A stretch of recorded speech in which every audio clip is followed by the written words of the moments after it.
గత ప్రభుత్వం మిమ్మల్ని అందరినీ భయపెట్టింది, అది నేను అర్థం చేసుకోగలను. కానీ మేము మీకు భుజం కాసే వ్యక్తులు మేము. ఇది ఒక వ్యవస్థని తిరిగి బలోపేతం చేయాలంటే చాలా చాలా కష్టసాధ్యమైంది. నాకు నిజంగా చెప్పాలంటే ఒకసారి నాకు ఇది నేను చాలా ఆనందంగా ఎంచుకున్న శాఖ.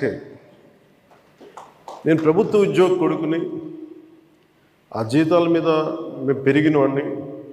మా నాన్న జీతాలు రాకపోతే మమ్మల్ని స్కూల్ బయటికి పంపించి మళ్ళీ జీతాలు వచ్చిన తర్వాత మళ్ళీ స్కూల్లోకి అలౌ చేసినాయి అవి కూడా ఉన్నాయి నా సంఘటన.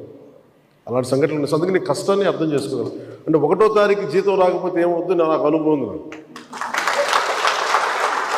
అలాగే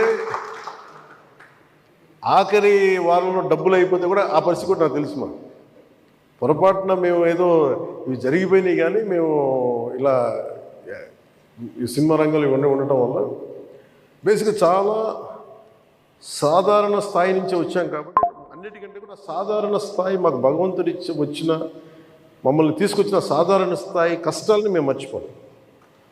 అందుకని ఈ రోజున రోడ్ల మీద బయటికి వెళ్ళి ఎందుకు ఆగి ఎందుకు మాట్లాడుతానంటే ఆ కష్టం ఎలా ఉంటుందో నాకు తెలుసు. ఇందాక మీరు ఇచ్చిన రిప్రజెంటేషన్ కూడా ఆ కష్టం ఎలా ఉంటుందో నాకు తెలుసు.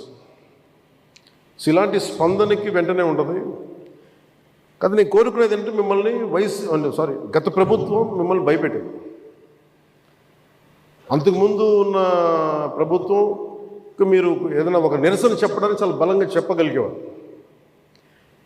కానీ ఇప్పుడున్న కూటమి ప్రభుత్వం మీకు అండగా నిలబడుతుంది. ఫస్ట్ ముందస్తుగా మేము మీతో గొడవ పెట్టుకోవడానికి ఫస్ట్, ఎందుకంటే బ్యాడ్ బ్లడ్ ఉండకూడదని ఫస్ట్ ఫోన్ చేశాను మీకు.